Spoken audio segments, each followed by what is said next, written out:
ายดี MEL08 น้องนางน้ำทิพย์ไซทวีปัจจุบันอายุ20ปีลงสูง167สัดส่วน34 26 39ปัจจุบันจบสั้นสูงจากสป.จีนนำเสนอส้นเท้าไต้ดำการนุ่งถือของส้นเท้าไต้ดำนั้นเฮ็ดยิง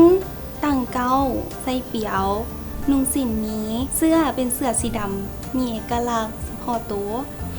มีกระดุมที่ไทยดำเขาเอิ้นว่ามักแปมและในปัจจุบันนี้ได้มีการประยุกต์รูปแบบลวดลายหลากหลายสีขึ้นมาและมีเอกลักษณ์งดงามส่วนผู้ชายนั้นนุ่งเสื้อสีดำหรือว่าสีครามด้านฮิตของประเพณีของชนเผ่าไต้ดำจะเชื่อถือศาสนาผีเป็นหลักเช่นการรักษาผีบรรพบุรุษไว้อยู่เฮือนทุกๆ50 มื้อจะมีการปัดโต้งให้กับผีเฮือนและทุกๆปี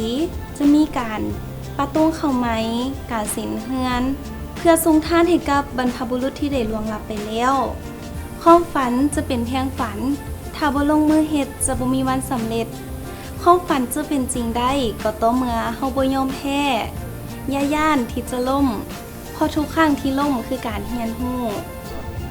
นำเสนอสู่ชนเผ่าเตรียงขอขอบใจ